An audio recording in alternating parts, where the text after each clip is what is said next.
श्रीगुरुभ्यो नमः। वागीशाद्यासु मनसः सर्वार्थानामुपक्रमे यं नत्वा कृतकृत्या स्युः तं नमामि गजाननं। गुरुर्ब्रह्मा गुरुर्विष्णुः गुरुर्देवो महेश्वरः गुरुः साक्षात् परं ब्रह्म तस्मै श्रीगुरवे नमः. கடைசியா பூர்வபக்ஷத்துல சொல்லப்பட்ட யுக்தியை பார்த்தோம். என்ன சொல்லியிருந்தா அப்படின்னு கேட்டா, இந்த சாஸ்திரமானது விதி பிரயுக்தமாக ஆரம்பிக்கணுமா இல்லையா அப்படின்னு சம்சயத்தை சொல்லி, விதி பிரயுக்தமாகத்தான் ஆரம்பிக்கணும் அப்படின்னு சித்தாந்தா, அப்படி இல்லை அப்படின்னு பூர்வபக்ஷா. அதுல சித்தாந்த யுக்தி என்னவா இருந்ததுன்னு கேட்டால், இந்த சாஸ்திரமானது எப்படி விதி பிரயுக்தமா இருக்குன்னு கேட்டால், ஸ்வாத்தியாயோ அத்தியேதவ்யா அப்படிங்கிற வாக்கியத்தினால அத்தியனம் விதிக்கப்பட்டது. அந்த அத்தியனம் எதற்காக விதிக்கப்பட்டது அப்படின்னு கேட்டால், அர்த்த ஞானத்தை உத்தேசிச்சு. அப்போ அந்த அர்த்த ஞானமானது விசாரம் இல்லாமல் ஏற்படாது என்பதினால விசார சாஸ்திரமானது இந்த விதி வாக்கியத்தினால சொல்லப்பட்டதாக ஆரம்பிக்க வேணும் அப்படின்னு சித்தாந்தி தன்னுடைய யுக்தியை சொல்லியிருந்தா. அதுல கண்டிக்க ஆரம்பிச்சார் பூர்வபக்ஷி. இந்த அர்த்த ஞானத்திற்காக அத்தியனம் விதிக்கப்படுறதா சொல்றேல, இது எந்த மாதிரியான விதி? அபூர்வ விதியா அல்லது நியம விதியா அப்படின்னு கேள்வி எழுப்பி, அபூர்வ விதியாக ஆகாது. ஏன்னா அபூர்வ விதின்னா என்னது? அஜ்ஞாதமான விஷயத்தை விதிக்கிறது. அத்தியனத்திற்கு அர்த்த ஞானம் பிரயோஜனம் என்பது லோகத்திலேயே தெரிஞ்ச விஷயம். அதனால அர்த்த ஞானத்தை உத்தேசிச்சு இந்த அத்தியனம் விதிக்கப்படுறது அப்படிங்கிறத சொல்ல முடியாது அப்படிங்கிறதா சொன்னான். சரி இருக்கட்டுமே, நியம விதியாக எடுத்துக்கலாமே அப்படின்னு கேள்வி கேட்டா. எதை போல அப்படின்னு கேட்டா, விரீஹீன் அவஹந்தி அப்படிங்கிற இடத்துல எப்படி அவஹரணம் அப்படிங்கிறதான உபாயமானது நியமிக்கப்படுகிறதோ, இந்த வழிதான், இந்த உபாயத்தை தான் எடுத்துக்கணும் அப்படின்னு சொல்லப்படுறதோ, அதை போல இங்கேயும் அர்த்த ஞானத்தை ஏற்படுத்துவதற்கு பல உபாயங்கள் இருந்தாலும் அத்தியனம் என்கின்றதான இந்த உபாயத்தை கொண்டுதான் அதை சம்பாதித்து கொள்ள வேண்டும் அப்படின்னு நியம விதியை ஒத்துக்கலாமே அப்படின்னு சித்தாந்தி கேட்க முடியாது, அதுவும் இங்கே கிடையாது அப்படின்னு சொல்லி கொடுத்தார். யாரு? பூர்வபக்ஷி. ஏன் கிடையாது? இது சரியாதானே இருக்கு அப்படின்னு கேட்டால், வித்தியாசம் இருக்கு. எதற்கும் எதற்கும் வித்தியாசம் இருக்கு? அவஹரண உதாகரணத்திற்கும் இதற்கும் வித்தியாசம் இருக்கு அப்படிங்கிறத கடைசியா பார்த்தோம். ந வைஷம்யாத். இந்த ந அப்படிங்கிறது எதை சொன்னது அப்படின்னு கேட்டால், அவஹரண ஸ்தலத்தை போல இங்கேயும் நியம விதி இருக்குமே என்று கேட்டால் கிடையாது. வைஷம்யாத், ரெண்டு இடத்துக்கும் வித்தியாசம் இருக்கு. என்ன வித்தியாசம்? அதை தான் இனி நாம படிக்க போறோம். வித்தியாசம் பாருங்க. அவகாத நிஷ்பன்னைஹி ஏவ தண்டுலைஹி அவாந்தர அபூர்வத்வாரேண தர்ஷபூர்ணமாசௌ பரமாபூர்வம் ஜனயதா ந அன்யதா.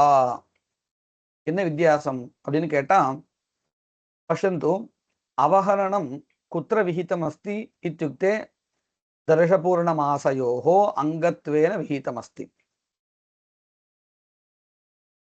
அவஹரணேன சம்ஸ்கிருத தண்டுலைः புரோடாசः கிரியதே சேதேவ தாதிருஷ அவஹரண சம்ஸ்கிருத புரோடாச ஜன்ய அபூர்வம் சித்தியதி, அன்யதா ந சித்தியதி. அன்யதா சஹ புரோடாசः தாதிருஷ அவஹரண சம்ஸ்கார ரஹிதः புரோடாசः தஸ்மின் கர்மணி द्रव्यमेव न भवति इति उच्यते. पश्यन्तु, अवघात निष्पन्नैः एव अवहरण संस्कारेण संस्कृतैः एव तण्डुलैः अवान्तर अपूर्वद्वारेण தத் சஹகிருததயா இத்யர்த்தः. தர்ஷபூர்ணமாசோ பரமாபூர்வம் ஜனயதி அந்யதா ந ஜனயதி. இந்த அவஹரணத்தினால ஒரு சம்ஸ்காரம் ஏற்படுறது தண்டுலத்துல. அப்படி சம்ஸ்காரத்துடன் கூடிய அவஹரணத்தினால் ஏற்பட்ட சம்ஸ்காரத்துடன் கூடிய தண்டுலத்தை உபயோகித்து புரோடாசம் செய்து அதை கொண்டு தர்ஷபூர்ணமாசம் செய்யும் பொழுதுதான் அந்த தர்ஷபூர்ணமாசம் என்ன பண்ணும்? பரமாபூர்வத்தை உண்டு பண்ணும். பலத்தை உண்டு பண்ணக்கூடிய அபூர்வத்தை உண்டு பண்ணி கொடுக்கும். இல்லைன்னா உண்டு பண்ணாது. அதுதான் சொல்றா, அவகாத நிஷ்பன்னைஹி ஏவ தண்டுலைஹி அவாந்தர அபூர்வத்வாரேன. அவாந்தர அபூர்வத்வாரேன இது கிமர்த்தம் உக்தம்? அவஹரணேன கிஞ்சித் அபூர்வம் ஜாயते ததேவ அபூர்வம் அவாந்தராபூர்வம். தத் சஹகிருதேன பரமாபூர்வம் ஜனயதி. தத் சஹகிருதேன தர்ஷபூர்ணமாசகேன நாமகேன யாகேன பரமாபூர்வம் ஜாயते அன்யதா ந ஜாயते. தர்ஷபூர்ணமாசோ பரமாபூர்வம் ஜனயதः ந அன்யதா. அतः दर्शपूर्णमास अपूर्व अवघातस्य नियमहेतुः. अत्र नियमः क्रियते किल, अवहरणेनैव व्रीहेः तुषविमोकः कर्तव्यः इति नियमः क्रियते किल, तत्र दर्शपूर्णमास अपूर्व अवघातस्य नियमहेतुः भवति. तत्रैव व्याख्यानमपि लिखितं पश्यन्तु. व्रीहीन् अवहन्ति इत्यत्र दर्शपूर्णमास प्रकरणे पाठात् अन्यथानुपपत्या नियमः स्वीकृतः. अवहरणं कस्मिन् प्रकरणे पठितमस्ति? दर्शपूर्णमास प्रकरणे पठितमस्ति. तेन किम् अवगम्यते? अनेन अवहरणेन दर्शपूर्णमासयोः किञ्चित् उपयोगः, कश्चन उपयोगः, किञ्चित् प्रयोजनम् अस्ति इति ज्ञायते प्रकरणपठितत्वात्. தர்ஷபூர்ணமாச பிரகரணத்துல இந்த அவஹரணம் படிக்கப்பட்டிருப்பதனாலே இந்த அவஹரணத்தினால தர்ஷபூர்ண மாசத்துக்கு ஏதோ பிரயோஜனம் இருக்குன்னு தெரியறது. இல்லைன்னா அந்த பிரகரணத்தை படிச்சது வியர்த்தம்னு ஆயிடும். அதுதான் சொல்றார், பாடாத் தத் அன்யதானுபபத்யா நியமஹ ஸ்வீகிருதஹ அவஹரண நிஷ்பன்னைஹி ஏவ தண்டுலைஹி தர்ஷபூர்ணமாசாபூர்வம் சம்பாதயேத் இதி. அந்த மாதிரி அத்யயனேனைவ அர்த்தஞானம் பாவயேத் ததானீமேவ ஏதத் கர்மஜன்ய பரமாபூர்வம் உற்பத்யதே அன்யதா நோத்பத்யதே இதி अस्माभिः गृहीतस्थले अध्ययन विषये वक्तुं न शक्यते. कुतः न शक्यते? इदं वाक्यं स्वाध्यायो अध्येतव्यः इति विधिवाक्यं न एकस्मिन् प्रकरणे पठितम्. இதுதான் வைஷமியம். என்ன வைஷமியம் பாருங்க, அவஹரணம் தர்ஷபூர்ண மாசத்துல படிக்கப்பட்டிருக்கு. அதனால நமக்கு என்ன தெரிகிறது? அவஹரணத்தினால தர்ஷபூர்ண மாசத்துக்கு ஏதோ ஒரு உபகாரம் இருக்கு அப்படின்னு தெரிகிறது. அதனாலதான் நம்ம என்ன பண்றோம், ஒரு நியமத்தை கல்பிக்கிறோம். அவஹரணேனைவ தண்டுல நிஷ்பத்தியும் குறியாத் துஷவிமோக்கம் குறியாத் அப்படின்னு ஒரு நியமத்தை பண்றோம். ஏன்னா அந்த பிரகரணத்துல இது படிக்கப்பட்டிருக்கிறதுனால.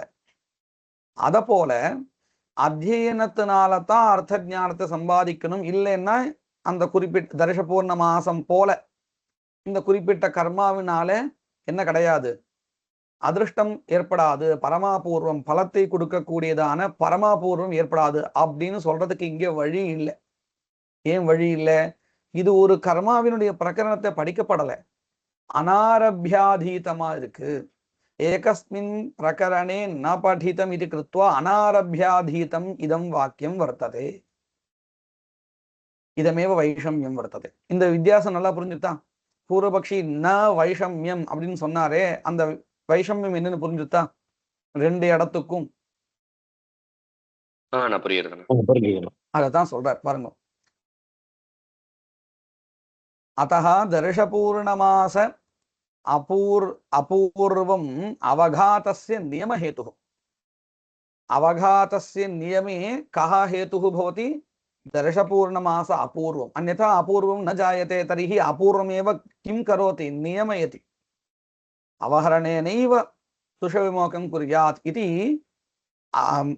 किं दर्शपूर्णमासापूर्वं नियमं करोति तद्वत् अत्र अध्ययनेनैव अर्थज्ञानं भावेत् इति नियमयितुं किमपि अपूर्वं नास्ति तदेव अत्र उक्तम् अत्र तु अध्ययन विषये तु लिखितपाठजन्येनैव अर्थज्ञानेन कृत्वनुष्ठानसिद्धेः अध्ययनस्य नियमहेतुर्नास्ति இது அனாரபியாதீதமாக இருக்கிறதுனால இப்படி நியமம் பண்றதுக்கு ஒண்ணுமே அங்க இல்லை எப்படி தர்ஷபூர்ண மாசாபூர்வமானது நியம ஹேத்துவா இருந்ததோ அத போல அத்தியனேனைவ அர்த்தஜானம் பாவயேத் அப்படின்னு சொல்றதுக்கு இங்க ஒரு நியாமகம் ஒண்ணுமே இல்லை அத்திர தூ उपायान्तरेणापि कर्तुं शक्यते किं तत् उपाय कः उपायः लिखितपाठजन्येनैव अर्थज्ञानेन तर्हि लिखितपाठादिकम् अत्र उपायान्तरं वर्तते अत्र तु लिखितपाठजन्येनैव अर्थज्ञानेन कृत्वनुष्ठानसिद्धेः अध्ययनस्य नियमहेतुर्नास्ति अतः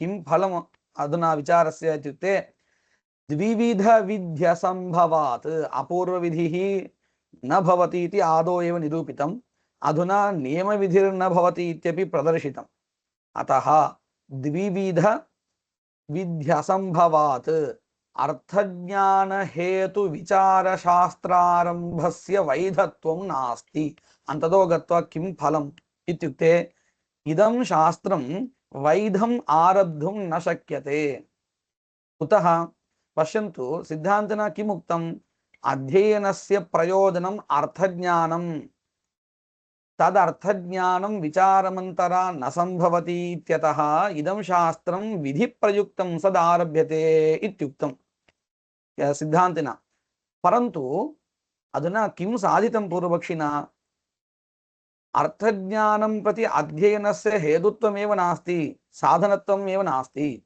अन्य साधनत्वम् अस्ति परन्तु अन्येन यथा कर्तुं शक्यते तथैव अयमपि एकः उपायः अध्ययनेनैव अर्थज्ञानं भावयेत् इति तु नास्ति इति साधितं चेत् विचारशास्त्रस्य आवश्यकता एव नास्ति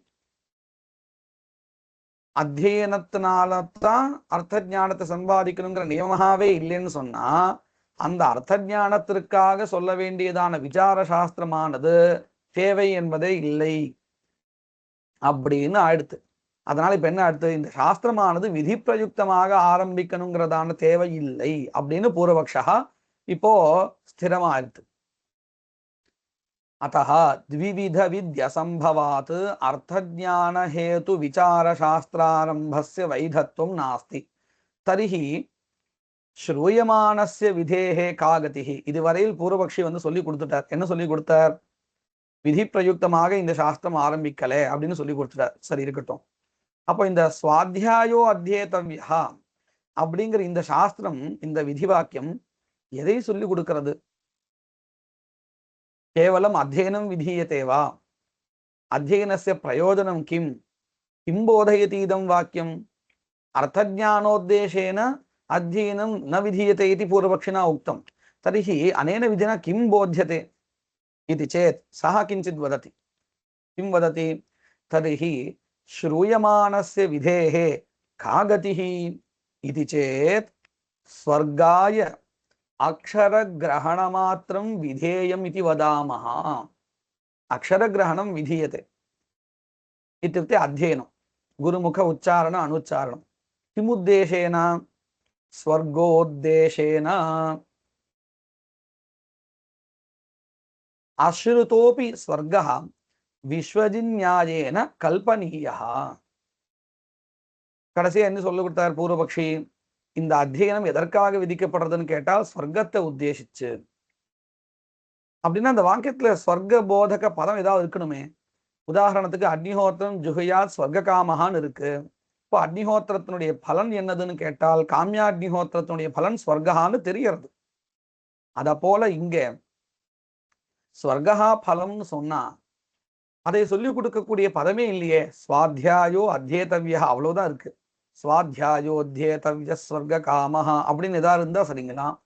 ஒன்றும் இல்லை அப்படின்னு கேட்டா அதற்கு பூர்வபக்ஷி ஒரு வழியை சொல்லித்தரார். சதுர்த்தாத்தியாயத்துல விஸ்வதி நியாயான்னு ஒண்ணு இருக்கு. அதாவது விஸ்வஜிதா எஜேதா அவ்வளவுதான் வாக்கியம் இருக்கு. அந்த இடத்துல அந்த விஸ்வஜித் கர்மாவுல பிரவருத்தி சித்திக்கணுங்கிறதுக்காக விதியானது ஒரு இஷ்ட பலத்தை அபேட்சிக்கிறது. அந்த இஷ்டம் பலம் கிம் அப்படின்னு கேள்வி கேட்டு புத்திரஹா பசுகு இந்த மாதிரி ஒவ்வொன்றா வச்சுண்டால் இதுல சில பேருக்கு அது தேவையா இருக்கும், சில பேருக்கு வேற ஒண்ணு தேவையா இருக்கும். அதனால குறிப்பிட்டு புத்திரஹா பசுகுன்னு ஒண்ணு சொல்ல முடியாது. அப்ப எல்லாருக்கும் பொதுவாக பிடித்ததாக யாரும் வேண்டாம் இது இது வேணும் அவசியம் அப்படின்னு சொல்லக்கூடிய எதுவோ அதுவே பலமாக கல்பிப்போம் அப்படின்னு ஒரு விசாரம் பண்ணி சர்வான் பிரத்யவசிஷ்டத்வாத் அப்படின்னு சூத்திரம் கூட நம்ம படிச்சிருக்கோம். ஸ்வர்கஹா சஸ்வர்கஹா சியாத் சர்வான் பிரத்யவசிஷ்டத்வாத்னு சூத்திரம். அங்கே ஸ்வர்கஹா தான் எல்லாராலையும் ஏற்றுக்கொள்ளக்கூடியது, எல்லாரும் விரும்பக்கூடியதா இருக்கு. அதனால புருஷ பிரவருத்தி சித்திப்பதற்காக விதியானது ஸ்வர்க்கத்தை பலமாக ஏற்றுக்கொள்கிறது, அபேட்சிக்கிறது அப்படின்னு ஒரு சித்தாந்த நிர்ணயம் பண்ணி கொடுத்தா. அந்த சித்தாந்தத்தை இங்க கொண்டு வரார் பூர்வபக்ஷி. இப்போ அத்தியனம் விதிக்கப்படுறதே எதற்காக? இந்த அத்தியனம் அப்படின்னு கேட்டால் ஸ்வர்க்க பலத்திற்காக. அதை சொல்றதுக்கு இங்க பதம் இல்லையே அப்படின்னு கேட்டாலும் கல்பிக்கிறோம். எதை போல? விஸ்வஜின்யாயேன அத்திர கல்பியதே ததாச்ச யத்யபி அத்திர பல போதக பதம் நாஸ்தி ஸ்வாத்தியாயோ அத்தியேதவ்யः இத்யஸ்மின் வாக்யே அதாபி விஸ்வஜின்யாயேன கஹ சஹ न्यायः इत्युक्ते विश्वजिता यजेत इति वर्तते. तत्र फलं किमपि न श्रूयते. अथापि पुरुष प्रवृत्ति सिद्ध्यर्थं विधिः फलम् अपेक्षते आक्षिपति. तत्र किं फलं स्यात्? पुत्रः पशुः इत्यादिकं तु केनचित् इष्यते केनचित् नेष्यते. अतः सर्वान् प्रत्यविशिष्टत्वात् स्वर्गः एव फलं भवतु इति निर्णयः सिद्धान्तिना एव कृतः. तं न्यायम् आदाय अत्र निर्णयः पूर्वपक्षिणा क्रियते अध्ययनस्य स्वर्गः फलं भवतु इति.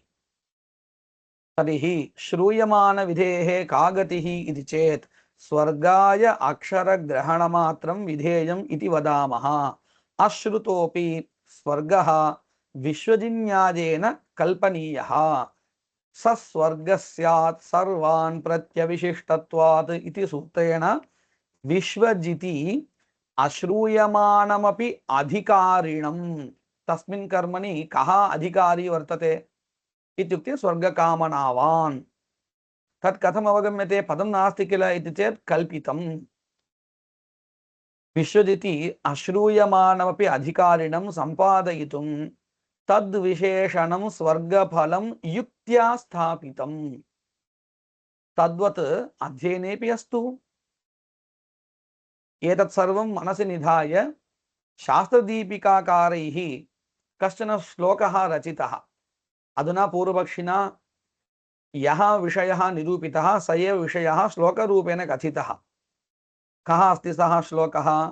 एतदेव अभिप्रेत्य उक्तं विनापि विधिना ज्ञानलाभान्न हि तदर्थता कल्प्यस्तु विधि सामर्थ्यात् स्वर्गो विश्वजिदादिवत्. इत्युक्ते कः अर्थः? अनेन विधिना विनापि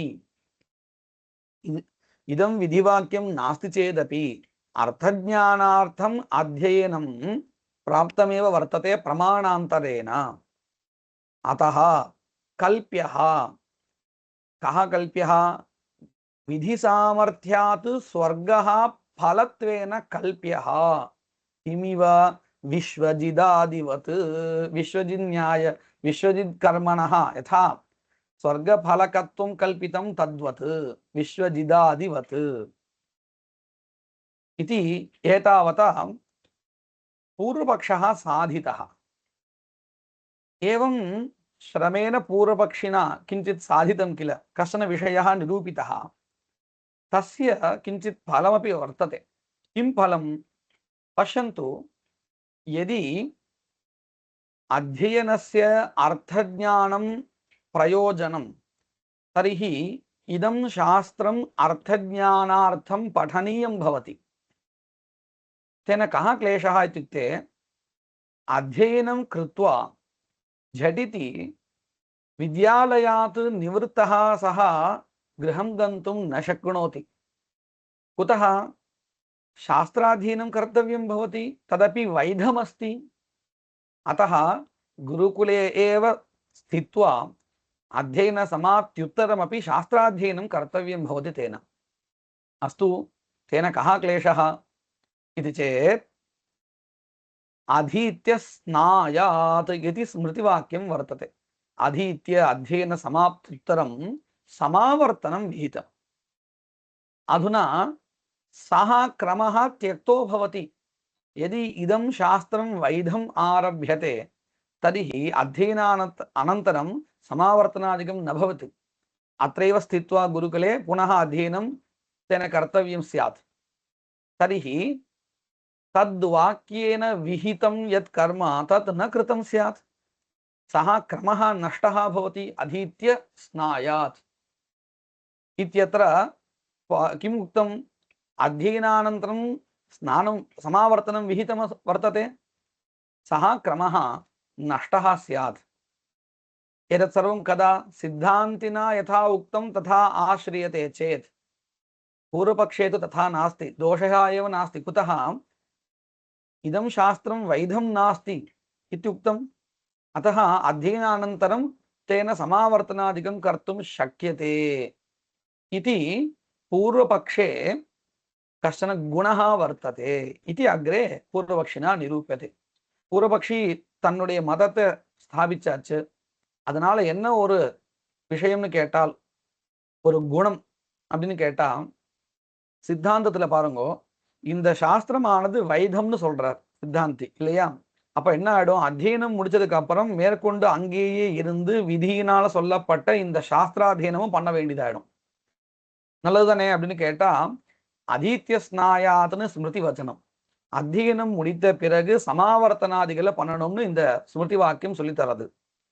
ஒருவேளை இந்த சாஸ்திரம் வைதமா இருந்தால் அத்தியனம் முடிச்சுட்டு அவன் அங்கேயே குருகுலத்திலேயே இருந்து மேற்கொண்டு சாஸ்திராத்தியனம் பண்ணணும். அப்போ இந்த வாக்கியத்தினால சொல்லப்பட்ட இந்த அத்தியனானந்தரம் சமாவர்த்தனம் இதை பண்ண முடியாது. ஆனா பூர்வபக்ஷத்துல இந்த தோஷம் இல்லை. அத்தியனானந்தரம் இந்த சாஸ்திரம் இல்லைன்னாலும் வேற வழியில அர்த்த ஞானத்தை சம்பாதிச்சுக்க முடியும் அப்படிங்கிறதுனால சாஸ்திராध्ययனம் பண்ண வேண்டிய அவசியம் இல்லை. அவன் சமாவர்த்தனத்தை பண்ணிக்கலாம். அந்த ஸ்மிருதி வச்சனத்தை இவன் பின்பற்றினதாக ஆயிடும். இந்த விஷயத்தை பூர்வபக்ஷி இப்போ சொல்லித்தரார் பாருங்க. ஏவஞ்ச சதி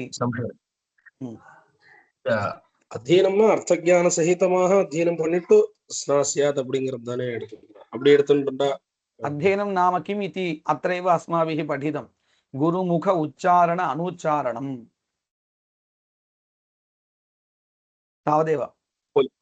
அப்ப இந்த அர்த்த ஞானம்ன்றது அத்தியனமே இல்லை அப்படின்னு சொல்றோம். அத்தியனமே கிடையாது. அத்தியனம்னா இல்லை. இது பூர்வபக்ஷத்தை நம்ம சொல்லிட்டு இருக்கோம். சித்தாந்தத்துல வரப்போறது அத்தியனம்ங்கிறது அர்த்த ஞானத்தோட கிடையாது, எங்கேயுமே கிடையாது. ஆனா அத்தியனத்துடைய பிரயோஜனம் என்னது அப்படின்னு கேட்டால் அர்த்த ஞானம். அது சித்தாந்தத்துல நம்ம சொல்ல போறோம். இப்ப நாம பார்த்துட்டு இருக்கிறது பூர்வபக்ஷம். இல்ல அது புரியுறதுன்னா இப்போ அத்தியன சப்தத்துக்கு அர்த்த ஞானமும் இல்ல இல்ல. அத்தியன பதத்துக்கு குருமுக உச்சாரண அனுச்சாரணம் தான் அர்த்தம். அவ்வளவுதான்.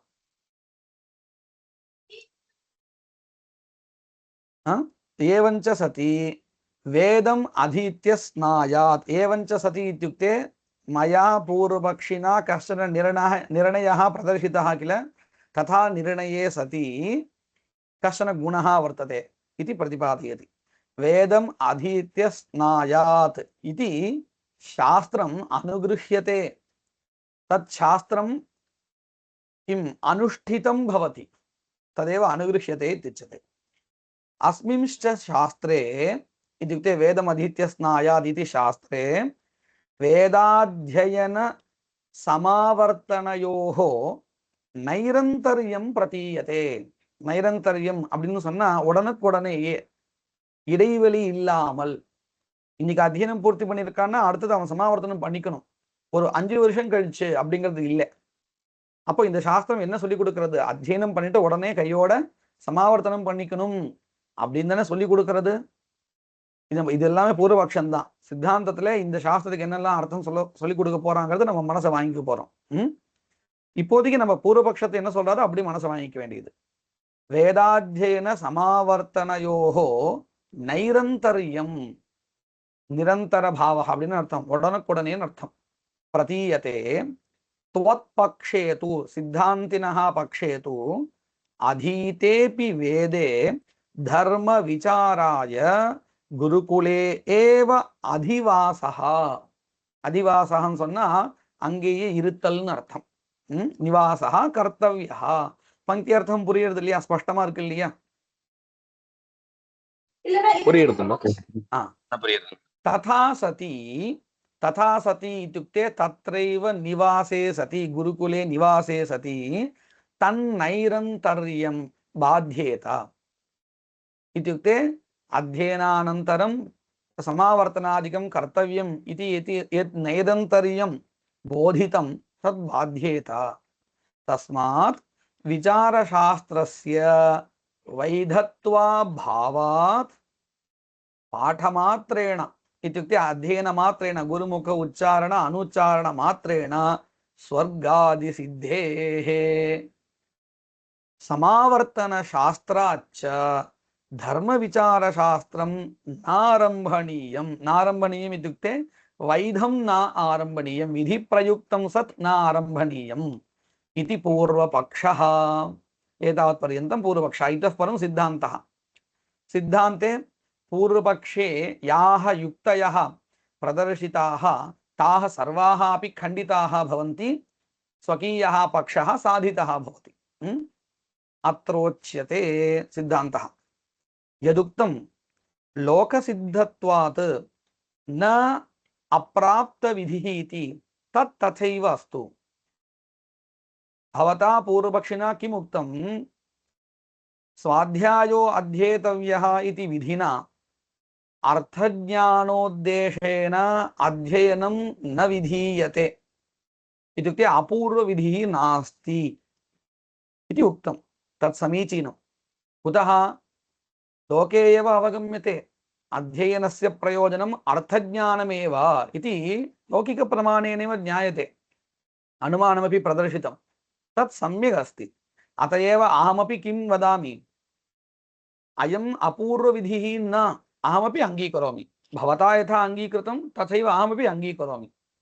पूर्वपक्षि சொல்லும் பொழுது அத்தியனமானது அர்த்த ஞானத்தை உத்தேசித்து விதிக்கப்படுறது.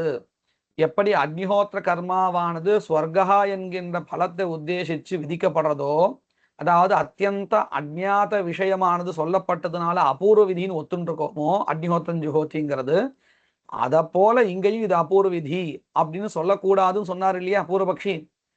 அதை சித்தாந்தி ஒத்துக்கிறார். ஆமாம், நீ சொன்னது சரிதான், நானும் அப்படித்தான் ஒத்துக்கிறேன். இது அபூர்வ விதி இல்லை. ஏன்னா லோகத்திலிருந்தே தெரிகிறது அத்தியனம் அப்படிங்கிறதே அர்த்த ஞானத்தை உத்தேசிச்சுதான் விதிக்கப்படுறது. லோகத்திலே தெரிகிறது இது இருக்கு விதி. அதனால நானும் அதை ஒத்துக்கிறேன், நீ சொன்னது சரிதான். எதுக்தம் லோகசித்தத்வாத் ந அப்ராப்த விதிஹி இதி தத் ததைவ அஸ்து. சம்யக்.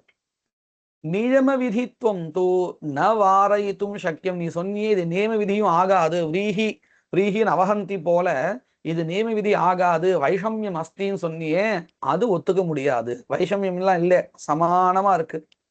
எப்படி விரீஹி நவஹந்திங்கிறது நியம விதியோ அதை போல இதுவும் நியம விதிதான். அத்தியனேனைவ அர்த்த ஞானம் பாவயேத் அப்படின்னு நியம விதிதான். அப்போ நாம என்ன பண்ணணும்? இப்ப சித்தாந்தி அவர் என்ன வைஷமியம் காமிச்சாரோ, விரீஹி நவஹந்திங்கிறத நியமஹா இருக்கு, இங்க நியமஹா இல்லை. என்ன வைஷமியம் காமிச்சார்? முக்கியமான வைஷமியம் பிரகரண படித்தத்துவம் இல்லை. சுவாத்தியாயோ அத்தியேதவ்யா அப்படிங்கிறது ஒரு பிரகரணத்துல படிக்கப்படல. விரீஹி நவஹந்திங்கிறது தர்ஷபூர்ண மாச பிரகரணத்தை படிக்கப்பட்டது. அதனால தர்ஷபூர்ண மாச அபூர்வமானது நியமத்தை ஒத்துக்கிறதுக்கு காரணமா இருந்தது. அதை போல இங்க எதுவும் இல்லைன்னு ஒரு வைஷமியம் காமிச்சார் யாரு? பூர்வபக்ஷி. அதை இப்போ சித்தாந்தி கண்டிக்கணும். கண்டிச்சா சாமியம் கிடைச்சிடும். பாருங்க, நியம விதித்வம் தோ ந வாரயித்தும் சக்கியம். நியம விதிஸ்து அவசியம் அत्रापि அங்கீகர்த்தவ்யः ஏவ. யதா दर्शपूर्णमासजन्यं परमापूर्वम् अवघात नियमजन्यस्य अवान्तरापूर्वस्य कल्पकम्. अवहरणस्थले अवहरण नियमकल्पने किं कारणमासीत् इत्युक्ते दर्शपूर्णमासजन्य अपूर्वं कारणमासीत्. कथमिति अस्माभिः प्रतिपादितं. कथम्? अवहरणं विना केवल तण्डुलैः कृत पुरोडाशेन दर्शपूर्णमास अपूर्वं न जायते. अतः दर्शपूर्णमास अपूर्वमेव किं बोधयति? अवहरणेन संस्कृत तण्डुलैः एव पुरोडाशः कर्तव्यः इति बोधयति. तर्हि दर्शपूर्णमासजन्य अपूर्वमेव नियम विधि स्वीकारे अवहरण रूप उपायस्य नियमत्व स्वीकारे कारणं तदेव अत्र वदति. यथा दर्शपूर्णमासजन्यं परमापूर्वम् अवघात नियमजन्यस्य अवान्तरापूर्वस्य कल्पकम्. एवम् अत्र अशेषक्रतुजन्यम् अपूर्वजातम् क्रतुज्ञान साधन अध्ययन नियमजन्यस्य अपूर्वस्य कल्पकं भविष्यति. पूर्वपक्षिणा किमुक्तं? स्वाध्यायो अध्येतव्यः इति विधिः कस्मिंश्चित् प्रकरणे न पठितम्. इदं विधिवाक्यं कस्मिंश्चित् प्रकरणे न पठितम्. अतः अत्र नियमकल्पकं नियमबोधकं किमपि अपूर्वं नास्ति इति पूर्वपक्षिणा उक्तमासीत्. परन्तु अध्ययनं तु सर्वक्रतु अङ्गं भवति. अङ्गम् इत्युक्ते उपकारकं भवति. पश्यन्तु, एवम् अत्रापि अशेषक्रतुजन्य अपूर्वजातम्. अशेषक्रतुजन्य इत्युक्ते सर्वक्रतुजन्यं यत् अपूर्वं तत् क्रतुज्ञानसाधन अध्ययन नियमजन्यस्य अपूर्वस्य कल्पकम् समानं वर्तते. दर्शपूर्णमासजन्य अपूर्वं कल्पकं किं प्रतिकल्पकम्? अवहरण नियमकल्पकम्. तर्हि अवहरण नियमः तत्कल्पकं दर्शपूर्णमासजन्य अपूर्वम् इति एकत्र. अत्र प्रकृतस्थले अध्ययन नियमः तादृश अध्ययन नियमस्य कल्पकं किम् इत्युक्ते सर्वक्रतुजन्य अपूर्वं न एकक्रतुजन्यं. कश्चन यागः तज्जन्य अपूर्वम् इति वक्तुं न शक्यते. कुतः? अध्ययनं तु सर्वक्रतु उपकारकं वर्तते.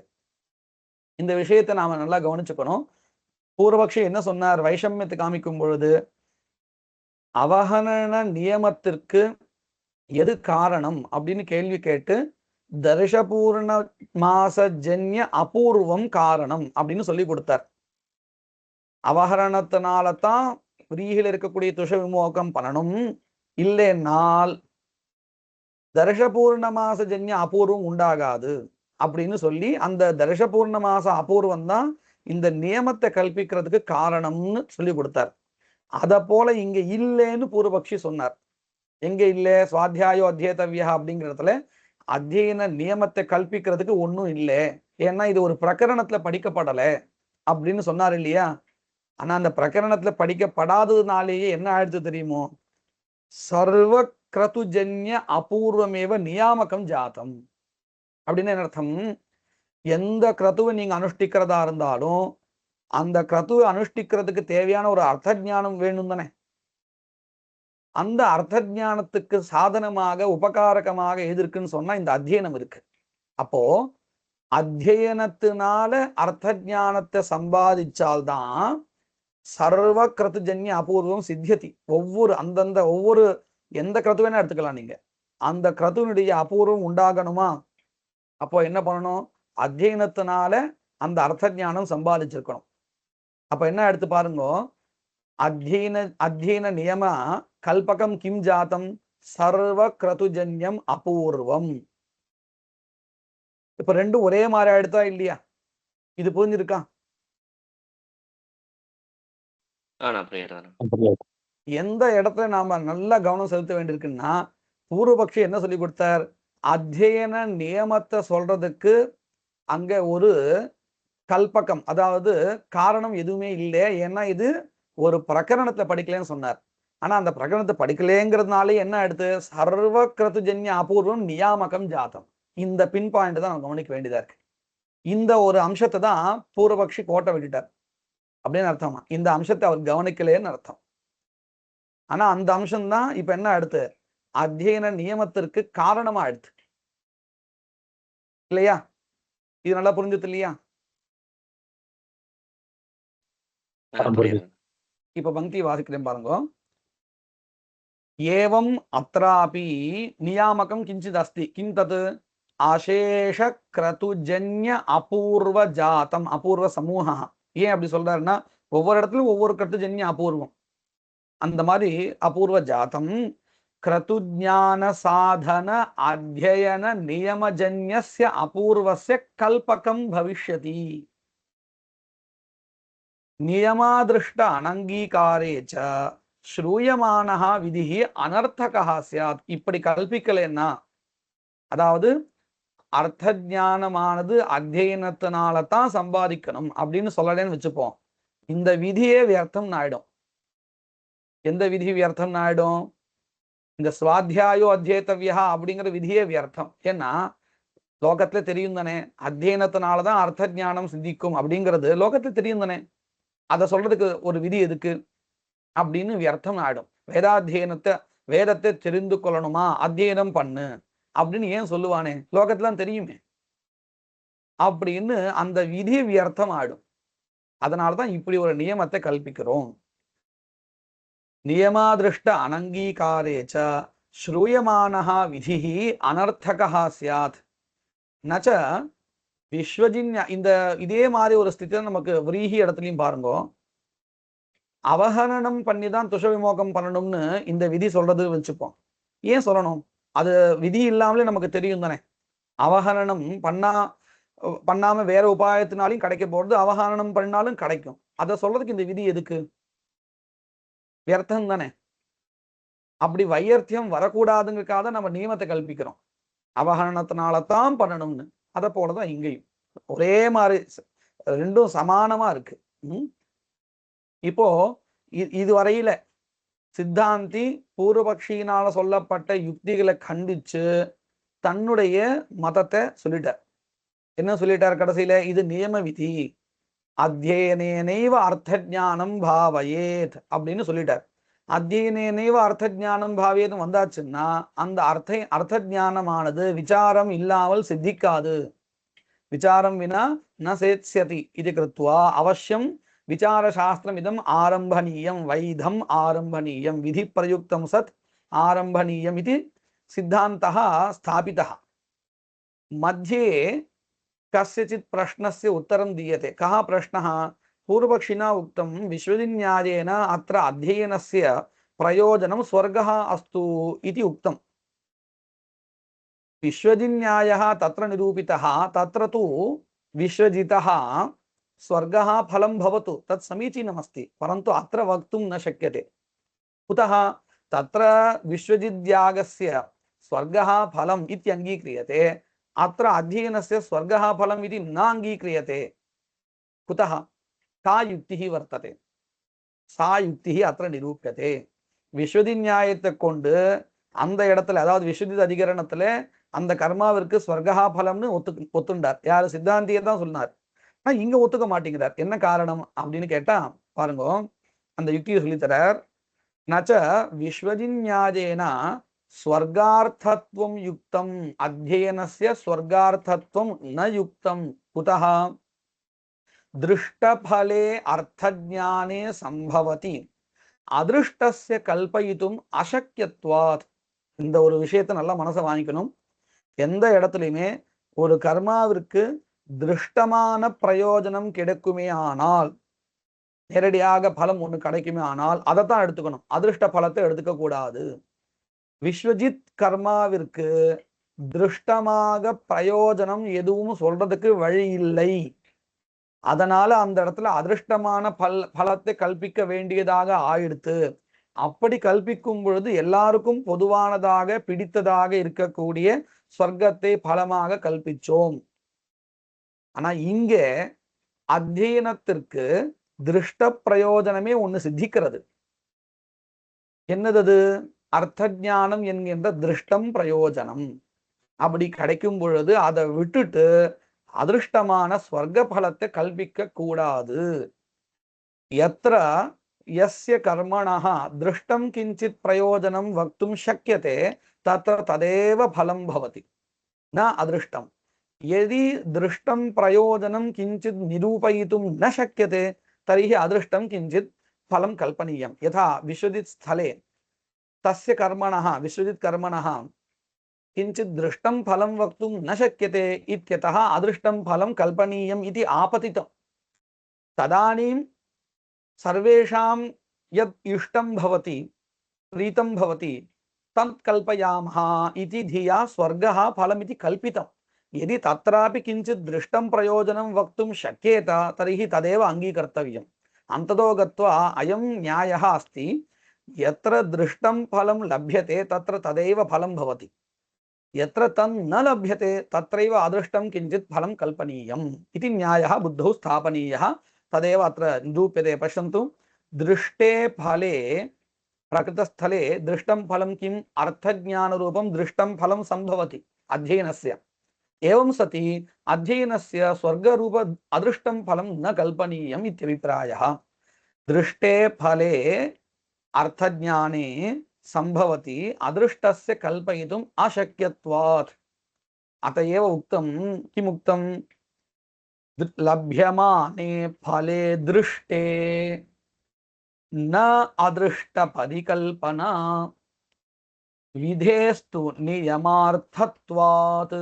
प्रकृतस्थले विधिः नियमार्थः भवति, न आनर्थक्यं भविष्यति. स्वाध्यायो अध्येतव्यः इति वाक्यस्य अधुना वैयर्थ्यं नास्ति, सार्थक्यमेव वर्तते.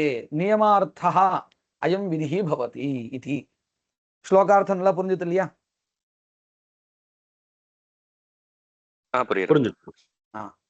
ननु एवमपि एतावता विचारः समाप्तः. अग्रे कश्चन प्रश्नः पूर्वपक्षिणा कदाचित् पृच्छेत. एतादृश प्रश्नः कदाचित् भवेत्, तं मनसि निधाय सिद्धान्तिना उत्तरं दीयते. ननु एवमपि श्रुतव्याकरणादि अङ्गस्य अधीतवेदस्य पुरुषस्य अर्थज्ञान संभवात् विचारशास्त्रस्य वैयर्थ्यम् इति चेत्. என்ன கேள்வி அப்படின்னு கேட்டா, पश्यन्तु, अधुना एतावता इदं साधितम्. अध्ययनस्य प्रयोजनम् अर्थज्ञानं. कीदृशम् अर्थज्ञानम्? अनुष्ठान उपयोगि अर्थज्ञाனம்.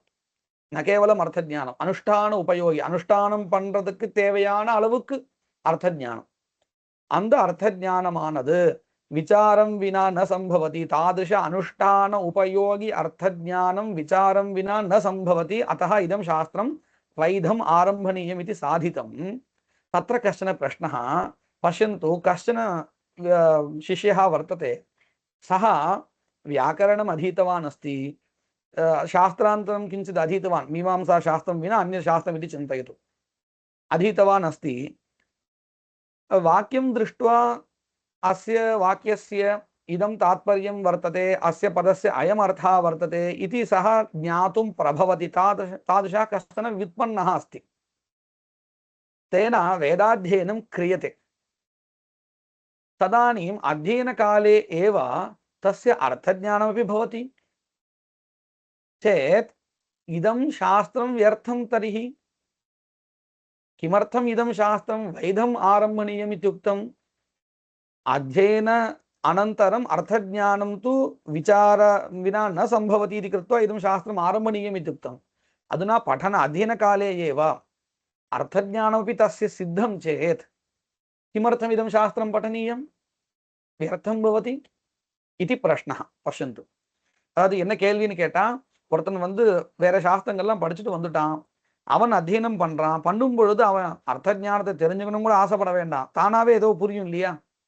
இந்த வாக்கியங்களை பார்க்கும் பொழுது. ஏன்னா அவனுக்கு கொஞ்சம் வித்பத்தி இருக்கு, சம்ஸ்கிருத வித்பத்தி இருக்கு. பார்த்தாலே புரியும். அப்போ அவனுக்கு இந்த சாஸ்திரம் படிக்க வேண்டிய அவசியம் இல்லை. இந்த சாஸ்திரம் இல்லாமலும் கூட அர்த்த ஞானம் வந்துடுமே அப்படின்னு கேள்வி.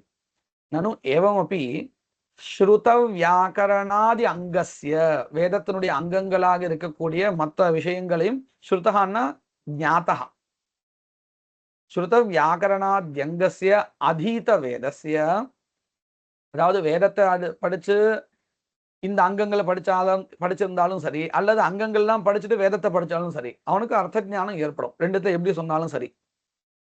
புருஷஸ்ய அர்த்த ஞான சம்பவாத் விசார சாஸ்திரஸ்ய வையர்த்தியம் इति चेत् इति भवता पृच्छ्यते वा पूर्वपक्षिणा? न, इदं न समीचीनं. न, येन ज्ञानमात्र संभवे अपि निर्णयस्य विचाराधीनत्वात्. நீ சொல்றபடி அர்த்த ஞானம் ஏற்படும், ஆனால் நிர்ணயம் ஏற்படாது. ரெண்டுத்துக்கு என்ன வித்தியாசம்? வாக்கியத்தினுடைய இந்த பதத்துக்கு இது அர்த்தம், இந்த பதத்துக்கு இது அர்த்தம் அப்படின்னு தெரியும், ஆனா நிர்ணயம் படுத்த முடியாது. புரியுறதா? இது நம்ம இதை எங்க கவனிக்கலாம்னு கேட்டா, இந்த ரயில்வே ஸ்டேஷன் பஸ் ஸ்டாண்ட் எல்லாம் போனோம்னா, வேற மாநிலங்கள்ல போறோம்னு வச்சுப்போம். அங்க தமிழ்காரர்களுக்காக பலகையெல்லாம் வச்சிருப்பா. அதுல என்ன பண்ணிருப்பான்னு கேட்டா, அவர்களுடைய மொழியிலிருந்து அப்படியே மொழி பெயர்த்து வச்சிருப்பா. பிரதிபதார்த்தம் தெரியும். அதாவது என்ன சொல்றது, சொல்ல வந்த விஷயத்துடைய தாற்பயம் நமக்கு புரியாது. ஆனா தமிழ்ல எழுதிருக்க பதங்களுக்கு அர்த்தம் புரியும். பதங்களுக்கு அர்த்தம் புரிஞ்சாலும் நமக்கு தாற்பயம் புரியாது. இதை நம்ம கவனிக்கலாம். அதுக்கப்புறமா நம்ம யோசிப்போம், என்ன இப்படி எழுதியிருக்கா, வித்தியாசமா எழுதியிருக்கா அப்படின்னு. ஓ, இதுதான் சொல்ல வராளா அப்படின்னு புரிஞ்சுப்போம். அப்ப என்ன தெரிகிறது? பதங்களுடைய அர்த்தம் தெரிஞ்சாலும் அந்த வாக்கியம் எதை சொல்ல வந்தது அப்படிங்கிற அந்த தாற்பயம் இருக்கே, அது நமக்கு புரியாது. அதுதான் நிர்ணயம்னு பேரு. அத போல மற்ற அங்கங்களை படிச்சு வேதாதீனம் பண்ணினாலும், அல்லது வேதாதீனம் பண்ணி மற்ற அங்கங்களை படிச்சாலும் அவனுக்கு பிரதிபதார்த்தம் தெரியுமா இருக்கும், நான் தாத்பரிய நிர்ணயம் பண்ண முடியாது அப்படின்னு சொல்லித்தரார். ஞான மாத்திர சம்பவே அப்படி நிர்ணயஸ்ய விசார அதீனத்வாத். அதுக்கு ஒரு உதாரணம் காமிக்கிறார். பஷ்யந்து, பிரதிபதா பத பதார்த்த அவகமனம் பவதி, பரந்து வாக்கியஸ்ய குத்திர தாத்பர்யம் இत्यस्मिन् विषये तु विचारशास्त्रं विना नैव निर्णयः भवितुमर्हति. तत्र एकम् उदाहरणं प्रदर्श्यते. अक्ताः शर्कराः उपदधाति इत्यत्र. अक्ताः शर्कराः, शर्कराः न इष्टयः, ताः अंजनीयाः आर्द्रीकर्तव्याः वर्तन्ते. केन केन द्रव्येन? तत्र निर्णायकं किञ्चित् वर्तते. किं तत्? अर्थवादः, वाक्यशेषः इत्युच्यते. तेन किं निर्णीतं वर्तते इत्युक्ते घृतेन अंजनं कर्तव्यम् इति निर्णयः कृतः. केवल पद पदार्थ ग्राहक पुरुषस्य तु एतादृश निर्णयः नैव भवति. एतादृश तात्पर्य ज्ञानं तस्य नैव सिद्ध्यति. अनेनैव शास्त्रेण तद् निर्णीयते. तदेव वदति. पश्यन्तु, अक्ताः शर्करा उपदधाति, அதாவது அக்தாகன்னு சொன்னா ஆர்திரீகிருதா, அஞ்சனம் பண்ணப்பட்ட, நினைக்கப்பட்டன்னு அர்த்தம் வச்சுப்போம். இந்த இஷ்டிகளை வைக்கணும். எதை வச்சுட்டு அதை நினைக்கணும் அப்படின்னு கேட்டால், ஜலமோ தைலமோ இல்லை கிருதம் அப்படின்னு நிர்ணயம் பண்ணி கொடுத்தா எதை வச்சுண்டு? வாக்கியசேஷத்தை வச்சுண்டு. இதெல்லாம் வெறும் பத பதார்த்த ஞானம் உடையவனுக்கு முடியாது. அந்த விசாரம் பண்ணினாதான் முடியும். எதை வச்சுண்டுன்னு முன்னாடி பின்னாடி பார்த்து, இது இந்த பிரகரணத்துல இருக்கு, இப்படி சொல்லப்பட்டிருக்கு, எல்லாம் நிர்ணயம் பண்ணினாதான் முடியும். அதுதான் சொல்லித்தர. அக்தா சர்க்கராக உபததாதி இது கிருதேனைவ ந தைலாதினா இத்யேவம் நிர்ணயः வியாக்கரணேன நிருக்தேன நிகமேன வா ந சித்யதி. விசாரசாஸ்திரம் தூ போதயதி. கிம் போதயதி? तेजो वै घृतम् इति वाक्यशेषात् अर्थं निर्णेष्यति, निर्णीय ददाति इत्यर्थः. अतः विचारः वैधः. இந்த விசாரமானது, அதாவது இந்த தர்மசாஸ்திர மீமாம்சா சாஸ்திரமானது வைதமாக ஆரம்பிக்கப்படுகிறது, விதியினால சொல்லப்பட்டதாக இது ஆரம்பிக்கப்படுறது. அதனால்தான் இதை சொல்லலைன்னா நமக்கு பாபம் உண்டு, இதை படிக்கலைன்னா பாபமும் உண்டு. மற்ற சாஸ்திரங்கள் படிக்கலைன்னா பாபம் கிடையாது. இதையோ அல்லது வேதாந்த சாஸ்திரத்தையோ படிக்கலைன்னா பாபம் உண்டு. ஏன்னா இந்த ரெண்டும் விதியினால சொல்லப்பட்டிருக்கு, விதிக்கப்பட்டிருக்கு, படிக்கணும்னே விதிக்கப்பட்டிருக்கு. அதனால இதை படிக்கலைன்னா நமக்கு பாபம் உண்டு. எப்படி வேதாத்தியனம் பண்ணலைன்னா பாபம் உண்டோ அதை போல. சரி, இப்போ இதுக்கெல்லாம் பதில் சொல்லிட்டார். இந்த வேதம் அதீத்திய ஸ்நாயாத்னு ஒரு ஸ்மிருதிக்கு விரோதம் வந்தது இல்லையா, அதுக்கு என்ன வழி? அது அப்படியே நிக்கிறதே அப்படின்னு கேட்டா அதுக்கு பதில் சொல்றார். வேதம் அதீத்திய ஸ்நாயாத் இது சாஸ்திரம் தூ அத்தியன சமாவர்த்தனயோः பூர்வாபதீபாவ சமான கர்த்திருக்கத்வமேவ ஆச்சஷ்டே நது ஆனந்தரியம். அதீத்திய ஸ்நாயாத் இத்யுக்தே அத்தியனானந்தரம் சமாவர்த்தனம் நது ததः பராக்.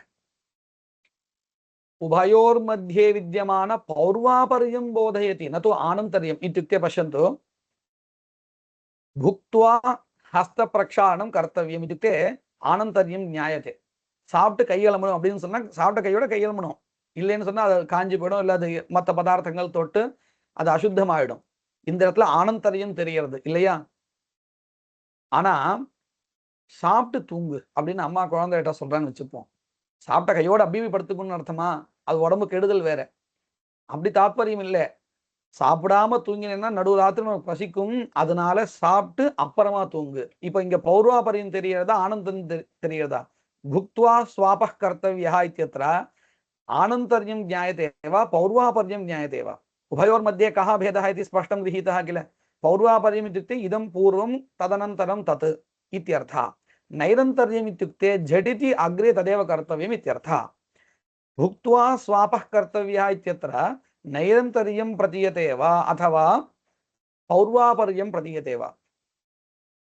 पौर्वापर्यमेव प्रतीयते। तद्वदेव अत्रापि पूर्वापरीभावः समानकर्तृकत्वञ्च येन अध्ययनं कृतं तेनैव समावर्तनम् अग्रे कर्तव्यं वर्तते इति समानकर्तृकत्वञ्च तत्र ज्ञायते, न तु नैरन्तर्यम्। अतः दोषः एव नास्ति, स्मृतिविरोधः एव नास्ति इति सिद्धान्तेन प्रतिपाद्यते। पश्यन्तु, वेदमधीत्य स्नायात् इति शास्त्रं तु अध्ययन समावर्तनयोः पूर्वापदीभाव समानकर्तृकत्वमेव आचष्टे न तु आनन्तर्यं। तस्मात् विधिवशादेव विचारशास्त्रमिदम् आरम्भणीयम् इति सिद्धान्तः इति इदम् अधिकरणं भाट्टमतेन प्रतिपादितम्। अग्रे एतदेव अधिकरणं गुरुमतेन प्राभाकरमतेन निरूप्यते, तदग्रे वयं द्रक्ष्यामः. இது வரையில பாட்ட மதத்தை வச்சுண்டு இந்த அதிகரணம், முதல் அதிகரணம் ஜிக்ஞாசாதிகரணம் சொல்லப்பட்டது. மேற்கொண்டு பிராபாகர மதத்தை வச்சுண்டு இதே அதிகரணம் சொல்லப்படும். அங்கேயும் சித்தாந்த மாற்றம் இல்லை, நிரூபண சைலி யுக்தி இவைகள் மாறும். அது என்னன்னு நம்ம அடுத்த கிளாஸ்ல பார்க்கலாம். வாகீஷாத்யா சுமனசஹ சர்வார்த்தானாமுபக்ரமே யம் நத்வா கிருத கிருத்யா ஸ்யுஹு தம் நமாமி கஜானனம்.